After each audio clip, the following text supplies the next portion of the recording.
নমস্কার বন্ধুরা, আমি সঞ্জিত সরকার আর তোমরা দেখছো জ্ঞান স্রোত। আজকের এই ভিডিওটি গুরুত্বপূর্ণ হতে চলেছে ক্লাস 12 থার্ড সেমিস্টারের যে সকল ছাত্রছাত্রীদের ইএনভিএস অর্থাৎ পরিবেশ বিদ্যা বিষয় রয়েছে তাদের জন্য আজকের এই ভিডিওটি কিন্তু অত্যন্ত গুরুত্বপূর্ণ। আজকের এই ভিডিওতে তোমাদের পরিবেশ বিদ্যার প্রথম অধ্যায় বাস্তুবিদ্যার নীতি সবচেয়ে গুরুত্বপূর্ণ ইউনিট 1.3 তা নিয়ে কিন্তু বিস্তারিত আলোচনা করব।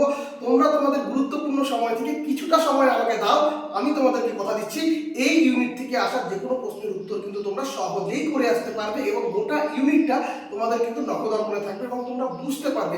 যারা যারা এখনো পড়াশোনা শুরু করো নাই বা পাঠ্য বই পড়ো নাই বা নোটস পড়ো নাই তাদেরকে আমি বলবো তোমরা একবার ভিডিওটা শোনো, উপকার কিন্তু অবশ্যই পাবে। এর আগে তোমাদের 1.1 এবং 1.2 দুটো ইউনিটই কিন্তু আমি বুঝিয়ে দিয়েছি, আমাদের চ্যানেলে সেই ভিডিওগুলো আছে, তোমরা যদি না দেখে থাকো অবশ্যই দেখে নাও, উপকার কিন্তু অবশ্যই পাবে। তো চলো বেশি দেরি না করে সরাসরি আজকে এই মূল ভিডিওটা নিয়ে আলোচনা করি। দেখো আমাদের 1.3 ইউনিটের যে নাম সেটা হচ্ছে বাস্তুতন্ত্রের প্রকারভেদ। তো এখানটায় আমরা প্রথমে কি দেখবো? প্রথমে দেখবো হচ্ছে বাস্তুতন্ত্রের শ্রেণীবিন্যাস। তো বাস্তুতন্ত্রের কটা শ্রেণী রয়েছে? 4টে শ্রেণী রয়েছে। কি কি? প্রথমে আমরা দেখবো পরিবেশ অনুযায়ী বাস্তুতন্ত্র। দেখো এখানে 4টা যে বাস্তুতন্ত্রের শ্রেণী রয়েছে, একটা পরিবেশ অনুযায়ী বাস্তুতন্ত্র, একটা স্থায়িত্ব অনুযায়ী বাস্তুতন্ত্র, একটা গঠন অনুযায়ী বাস্তুতন্ত্র আর একটা বিস্তৃতি অনুযায়ী বাস্তুতন্ত্র। এই প্রত্যেকটা বাস্তুতন্ত্রের কিন্তু আবার ভাগ রয়েছে, তো সেই ভাগগুলো জানতে লাগবে। দেখো প্রথমে পরিবেশ অনুযায়ী বাস্তুতন্ত্রকে দুটি ভাগে ভাগ করা যায়। কি কি? একটা হচ্ছে প্রাকৃতিক আর একটা হচ্ছে কৃত্রিম। প্রাকৃতিক কোনটা? যেটা হচ্ছে ঈশ্বর সৃষ্টি করেছে, যেখানে মানুষের কোনো হাত নেই। যেরকম কি সমুদ্র, বন, এটাকে আমরা তৈরি করেছি? আমরা তো তৈরি করিনি, তাই না? এটা মহান সৃষ্টিকর্তা তৈরি করেছে। তাহলে প্রাকৃতিক কোনটা? এটা ঈশ্বরের সৃষ্টি অর্থাৎ বন, সমুদ্র। আর একটা কি? কৃত্রিম। কৃত্রিমকে মানুষের দ্বারা সৃষ্টি অর্থাৎ মনুষ্য সৃষ্টি। কি হতে পারে এটা? এটা হতে পারে শস্যক্ষেত্র, হতে পারে বাগান, হতে পারে অ্যাকোরিয়াম। এই পার্টগুলো এগুলো কিন্তু উদাহরণের জন্য তোমাদেরকে কিন্তু ভালো করে মনে রাখতে হবে। তাহলে পরিবেশ অনুযায়ী দুটো বাস্তুতন্ত্র গেল, প্রাকৃতিক এবং কৃত্রিম। এরপরে স্থায়িত্ব অনুযায়ী কটা হবে? দুটো। কি? একটা স্থায়িত্ব মানে একটা স্থায়ী আর একটা হচ্ছে অস্থায়ী বা স্বল্পস্থায়ী। স্থায়ী বলতে কি? যেটা একবারে পার্মানেন্ট থাকতেছে। আর অস্থায়ী বলতে কি? হঠাৎ করে, যেরকম ধরো বৃষ্টি পড়লো, একটা পুকুর ভরাট হয়ে গেল, বর্ষার পুকুর যেটা হয়, সেটা কি সবসময় হয়? হয় না তো, জাস্ট বৃষ্টির সময় হয়েছে। তো এটা হচ্ছে অস্থায়ী বা স্বল্পস্থায়ী। এটা কোথায় করতেছে? স্থায়িত্ব অনুযায়ী। এরপরে গঠন অনুযায়ী একটা হচ্ছে সম্পূর্ণ আর একটা হচ্ছে অসম্পূর্ণ। সম্পূর্ণ কোনটা? যেখানে 4টে উপাদান রয়েছে। কটা উপাদান রয়েছে? 4টে। কোনটা কোনটা? সেটা হচ্ছে অজৈব উপাদান, উৎপাদক, খাদক এবং বিয়োজক। যেখানে এই 4টা উপাদান উপস্থিত রয়েছে সেটা হচ্ছে সম্পূর্ণ বাস্তুতন্ত্র। আর অসম্পূর্ণ কোথায়? যেখানে এই 4টে নেই। কোথায় হতে পারে? গুহা। গুহাতে কি সূর্যালো পৌঁছায়? পৌঁছায় না তো। এখানে তাহলে উপাদানের কিন্তু ঘাটতি রয়েছে। কোথায় ঘাটতি রয়েছে? গুহাতে। মাথায় রাখতে হবে, এটা হচ্ছে অসম্পূর্ণ বাস্তুতন্ত্র। আর বিস্তৃতি অনুযায়ী কিন্তু 3টে। বিস্তৃতি অনুযায়ী কটি? 3টি ভাগে ভাগ করা যায়। কি কি? বৃহৎ, ক্ষুদ্র এবং অতি ক্ষুদ্র। বৃহৎকে কি বলা হয়? ম্যাক্রো। ক্ষুদ্রকে বলা হয় মাইক্রো। অতি ক্ষুদ্রকে বলা হয় ন্যানো। তাহলে বৃহতের উদাহরণ কি হতে পারে? সমুদ্র। ক্ষুদ্র কি হতে পারে? গাছের গুড়ি। এবং অতি ক্ষুদ্র কি হবে? অ্যাকোরিয়াম।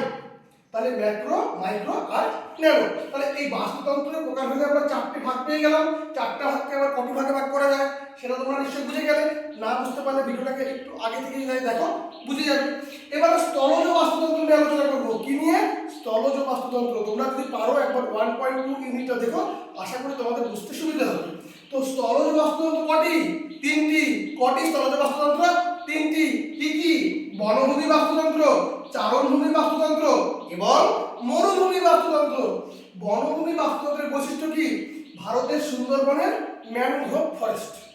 সুন্দরবনের ম্যানগ্রোভ ফরেস্ট। সুন্দরবনের সঙ্গে কিন্তু ম্যানগ্রোভ এই জায়গার শব্দটা কিন্তু জড়িত থাকবে, তাই কিন্তু মাথায় রাখবে। হ্যাঁ, তো এখানে কি একটা সবচেয়ে ইম্পর্টেন্ট শব্দ মাথায় রাখবে? চাপরাল। চাপরাল। চাপরাল কি? ভূমধ্যসাগরীয় অঞ্চলের গুল্ম বন। চাপরাল কি? ভূমধ্যসাগরীয় অঞ্চলের গুল্ম বন।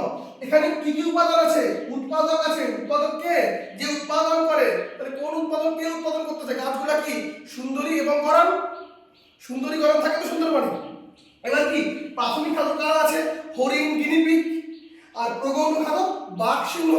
তাহলে এখানকার যে উপাদানগুলো কিন্তু ভালো করে মনে রাখতে হবে, কারণ এটা ক্রমানুযায়ী সাজাও, স্তম্ভ মিলন, ডায়াগ্রাম এই সমস্ত জায়গায় কিন্তু কাজে লাগবে।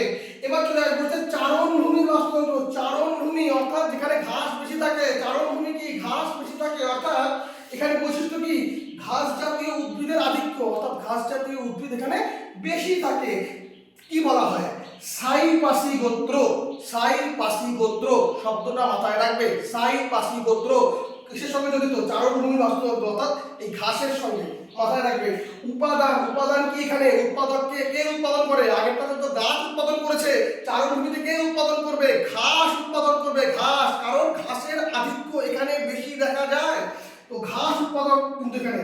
প্রাথমিক খাদ্য কারা আছে? ফড়িং, ইঁদুর। গৌণ খাদ্য কারা আছে? ব্যাঙ, সাপ।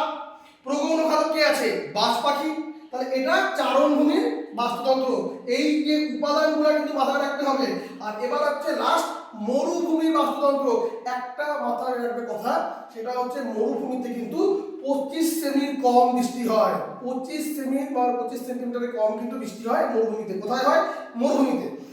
এখানকার বৈশিষ্ট্য কি? মরুভূমিকে কত ভাগে ভাগ করা যায়? দুটি ভাগে ভাগ করা যায়। কি কি? একটা উষ্ণ মরুভূমি আর একটা শীতল মরুভূমি। উষ্ণ মরুভূমি কোনটা? সাহারা এবং থর। শীতল মরুভূমি কোনটা? লাদাখ এবং গোবি। বোঝা গেল? কটা মরুভূমি? দুটো। একটা কি? উষ্ণ, একটা কি? শীতল। উষ্ণের মধ্যে কোনটা পড়তেছে?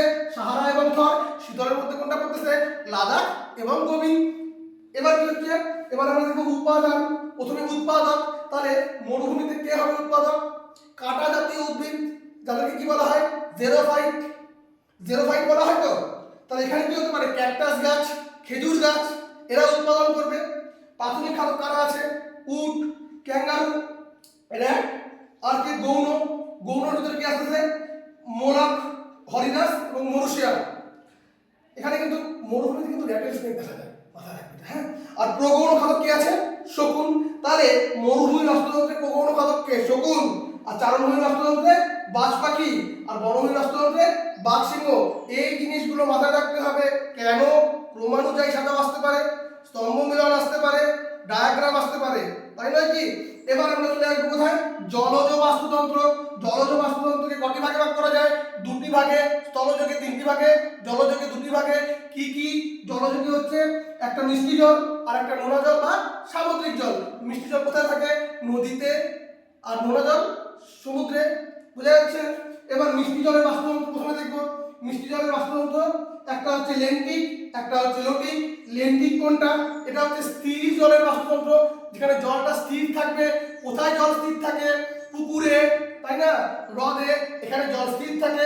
এটাকে বলা হয় লেন্টিক বাস্তুতন্ত্র। এই সমস্ত জায়গায় কি হতে পারে? ইউট্রিফিকেশন হতে পারে।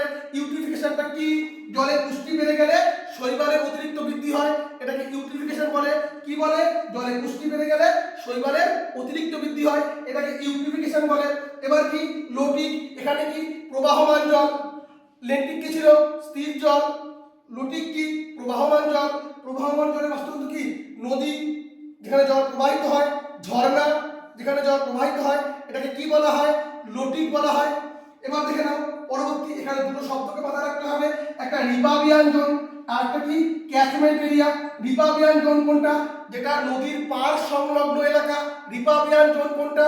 যেটা নদীর পাড় সংলগ্ন এলাকা। আর ক্যাচমেন্ট এরিয়া কোনটা? এটা অববাহিকা। আরেকবার, রিপাবিয়ান জোন কোনটা? নদীর পাড় সংলগ্ন এলাকা। ক্যাচমেন্ট এরিয়া কোনটা? অববাহিকা। এবার চলে আসো পরবর্তী পার্ট, সামুদ্রিক বা নোনা জলের বাস্তুতন্ত্র। এখানে কটি স্তর রয়েছে? দুটি। একটা কি? একটা হচ্ছে উলম্ব স্তর আর একটা হচ্ছে অনুভূমিক স্তর। উলম্ব স্তর, অনুভূমিক স্তর মাথায় রাখো। উলম্ব স্তর কি? যেখানে আলোর উপস্থিতি থাকে। উলম্ব স্তর কি? যেখানে আলোর উপস্থিতি থাকে।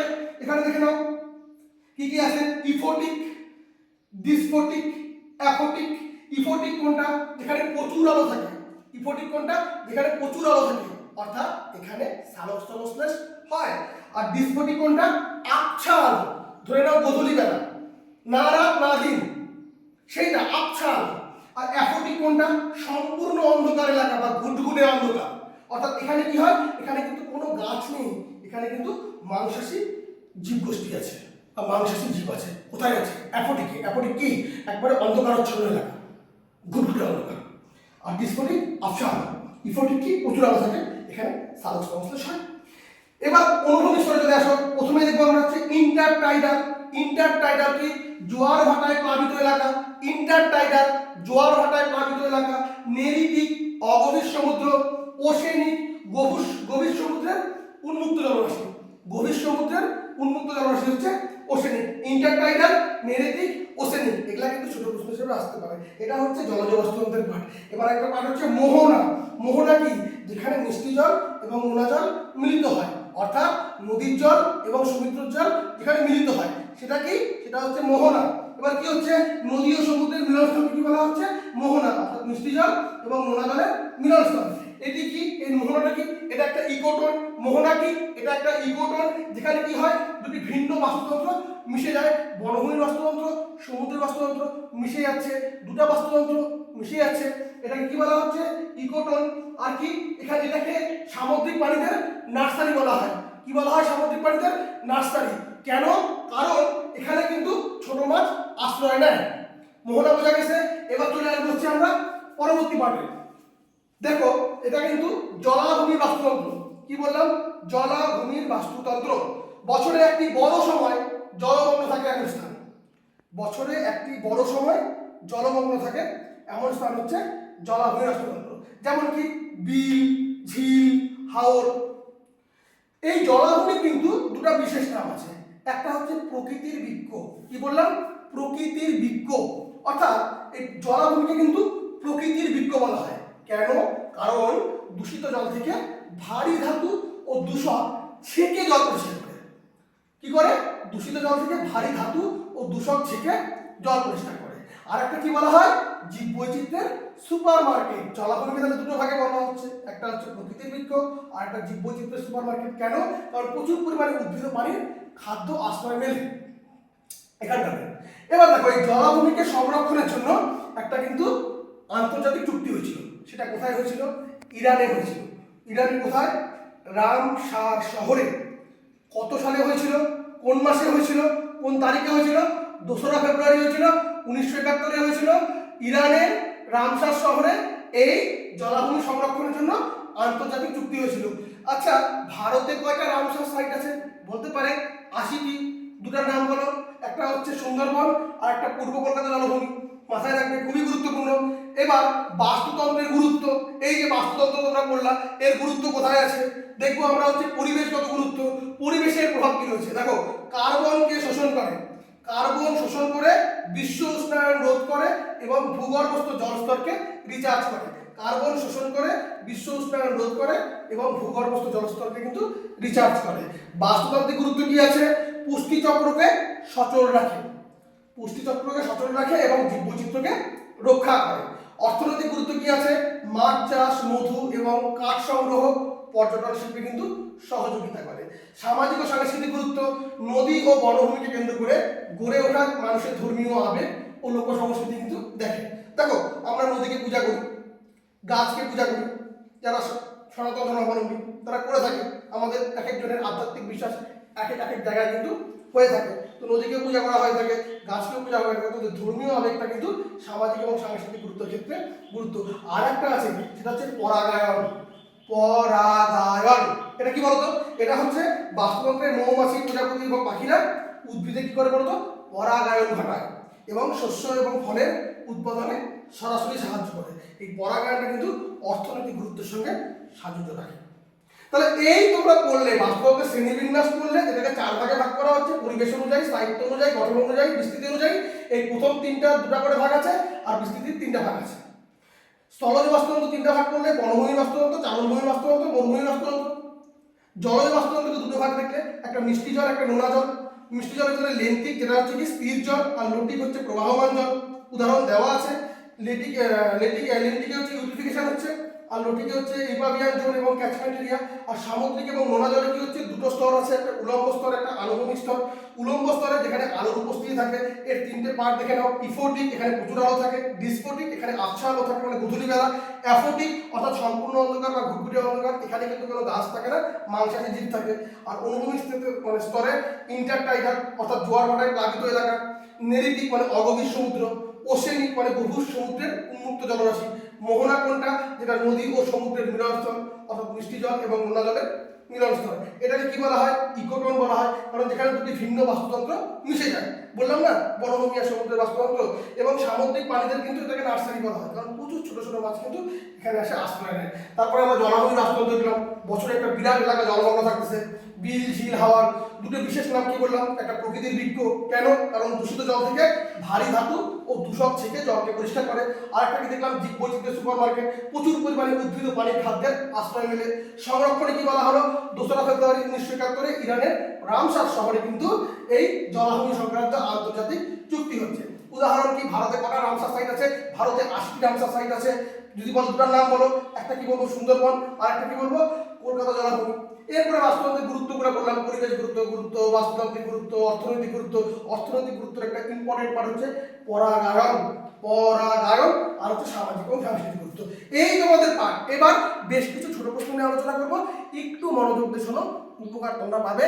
এই ছোট প্রশ্নের টার্মস গুলোকে তোমরা মাথার মধ্যে রাখো, তোমরা কিন্তু অবশ্যই পারবে। দেখে রাখো।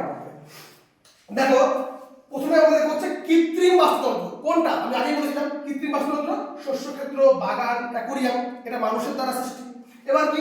প্রাকৃতিক ও অসম্পূর্ণ বাস্তুতন্ত্র কোনটা? প্রাকৃতিক ও অসম্পূর্ণ বলতে কি? যেখানে উপাদানের ঘাটতি রয়েছে। কি হতে পারে? গুহা হতে পারে, অর্থাৎ গুহার বাস্তুতন্ত্র, কারণ এখানে আলোও নেই, উৎপাদকও নেই, তাই তো? এবার কি? বনভূমির বিয়োজক, এটা মাথায় রাখবে, বিয়োজক, বনভূমির বিয়োজক কি? অ্যাসপারগিলাস এবং পেনিসিলিয়াম নামক ছত্রাক। অ্যাসপারগিলাস ও পেনিসিলিয়াম নামক ছত্রাক হচ্ছে বনভূমির বিয়োজক। এবার কি? মরুভূমির প্রাণীদেরকে কি বলা হয়? জেরোপোলাস। ভালো করে দেখবা, এটা মরুভূমির প্রাণীদের কি বলা হচ্ছে? জেরোপোলাস। এটা কিন্তু মাথায় রাখবে, এটা খুবই গুরুত্বপূর্ণ। এবার কি? নেকটন কি? যারা স্বাধীনভাবে সাঁতার কাটে। নেকটন কি? যারা স্বাধীনভাবে সাঁতার কাটে। কারা স্বাধীনভাবে সাঁতার কাটে? মাছ হাঙর, এটাকে বলা হয় কি? নেকটন। এবার কি? বেনেথোস কি? যারা একদম নিচে থাকে। শামুক প্রবাল, এটা কি? বেনেথোস, যারা একদম নিচে থাকে। নিউস্টোন কি? যারা উপরে ভেসে থাকে। কারা? কচুরিপানা, মশার লার্ভা, কি বলা হচ্ছে? নিউস্টোন। নেকটন কোনটা? যারা স্বাধীনভাবে সাঁতার কাটে। আর নিউস্টোন কোনটা? যারা উপরে ভেসে থাকে, কচুরিপানা, মশার লার্ভা। প্যালাজিক অর্থাৎ সমুদ্রের উন্মুক্ত জলের জীবগুলোকে বলা হচ্ছে প্যালাজিক। এবার দেখো, সমুদ্রের কত শতাংশ সালোক সংশ্লেষ শৈবাল দ্বারা হয়? 90%। বাস্তুতন্ত্রের শক্তি প্রবাহ সর্বদা একমুখী, ঊর্ধ্বমুখী হয়, সর্বদা একমুখী। ইউট্রিফিকেশনের ফলে জলে কিসের ঘাটতি হয়? দ্রবীভূত অক্সিজেন। সুন্দরবনে কোন ধরনের বনভূমি আছে? সুন্দরবন মানে কি বলছিলাম? ম্যানগ্রোভ বনভূমি। এবার কি? এই যে জেরোপোলাস, যেটা বললাম, জেরোপোলাস কোনটা? মরুভূমি পানিতে কি বলা হয়? জেরোপোলাস। সমুদ্রের আলোকহীন অঞ্চল, আলোকহীন মানে কি? অন্ধকার অঞ্চল বা ঘুটঘুটে অন্ধকার কি হতে পারে? অ্যাফোটিক, যেখানে আলো পৌঁছায় না। এবার কি? অ্যাফোটিক জোনটা হচ্ছে সমুদ্রের আলোকহীন অঞ্চল বা অন্ধকার এলাকা। প্রকৃতির বৃক্ষ কোনটা? জলাভূমি। এবার চলে আসে পরবর্তী পার্টে, দেখে নাও কি রয়েছে। রামসার সম্মেলন হয়েছিল কেন? জলাভূমি সংরক্ষণের জন্য। কবে হয়েছিল? 2রা ফেব্রুয়ারি 1971। কোথায় হয়েছিল? ইরানের রামসার শহরে আন্তর্জাতিক চুক্তি হয়েছিল জলাভূমিকে নিয়ে। এবার চলে আসে পরবর্তী পার্টে। নদীর অববাহিকাকে কি বলে? Catchment area. নদীর অববাহিকা বলেছিলাম, ক্যাচমেন্ট এরিয়া। এই যে এটা কোথায় আছে? এই যে লটিকে, ক্যাচমেন্ট এরিয়া, নদীর অববাহিকা, কথা রাখবে। পরবর্তী পার্টে যেটা চলে আসতেছি আমরা, জেরোফাইট বা ক্যাকটাস উদ্ভিদ, মানে কাটা জাতীয় যে গাছ বা উট, কোথায় দেখা যায়? মরুভূমিতে। এবার ইউট্রিফিকেশন কিসের প্রভাবে হয়? জলের ফসফেট বা নাইট্রেট সার মিশালে কিন্তু ইউট্রিফিকেশনের প্রভাব হয়। প্ল্যাঙ্কটন কি? যারা জলের স্রোতে ভেসে বেড়ায়, সেটা কি? প্ল্যাঙ্কটন। এবার চলে আসবো আমরা পরবর্তী পার্ট, ফাইটোপ্ল্যাঙ্কটন, অর্থাৎ এটা কি? জলজ উদ্ভিদ যারা ভেসে বেড়ায়, কি হতে পারে? শৈবাল। এবার কি? জুপ্ল্যাঙ্কটন, জলজ প্রাণী, কে হতে পারে? ডাফনিয়া, সাইক্লোপাস। ডিপিজিটর কি? যারা জলাশয়ের